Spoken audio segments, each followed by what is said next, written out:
Sunog na sunog ang mga katawang yan na nasa kalsada sa Antipas, Cotabato. Ang mga biktima sakay ng isang van na nasunog matapos masalpok ng isang dump truck. Batay sa natanggap na ulat ng Antipas Police, nawalan ng preno ang truck saka sumalpok sa van na nakaladkad pa ng 50 metro.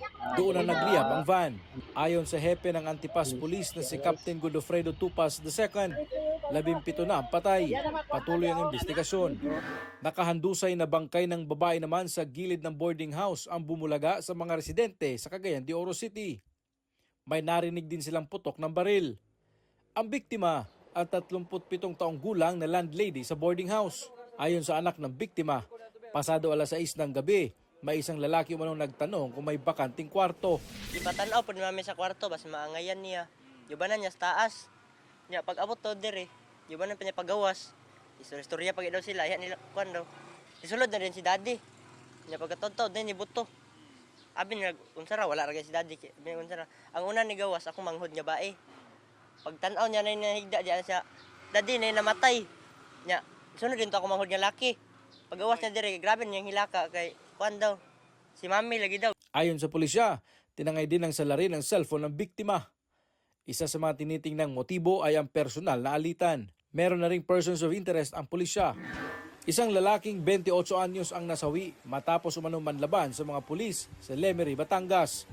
Ayon sa pulisya, hahainan sana siya ng warrant of arrest kaugnay sa kasong robbery nang nagpaputok ng baril ang sospek. Nakiusap pa yung tropa na sumuko siya ng maayos. Initak niya pa yung tropa. 5 tama ng bala sa bandang tiyan ang tinamo ng lalaki. Nakuha sa crime scene ang caliber 45 na baril at ilang drug paraphernalia. Ayon sa pulisya, sangkot umano sa akyat bahay ang lalaki na sangkot sa serye ng nakawan sa ilang bahagi ng Metro Manila, Rizal at Batangas. Isa rin siya sa most wanted sa Pasig City. Para sa GMA Integrated News, James Paulo Yap ng GMA Regional TV1 Mindanao, ang inyong saksi.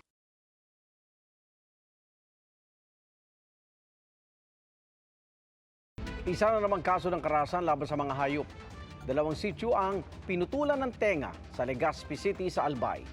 Ay sa amon ng 2 sityo, March 20 nandatan niya ang mga asong sina Luna at Bonbon na duguan habang nakatali sa ikalawang palapag ng kanilang inuupahang bahay.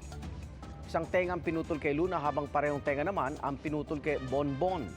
Ay pa sa amon ng mga aso, hinihinalang pumasok sa bintana ang nasa likod ng insidente. At batay sa nakitang buhangin at dahon sa loob ng kwarto ng kanyang anak. Pinablatter na nila ang insidente sa barangay at umaasang mahuhuli ang nasa likod ng karahasan. Mga kapuso, sama-sama tayong maging saksi. Mag-subscribe sa GMA Integrated News sa YouTube at para sa mga kapuso abroad, samahan niyo kami sa GMA Pinoy TV at sa www.gmanews.tv.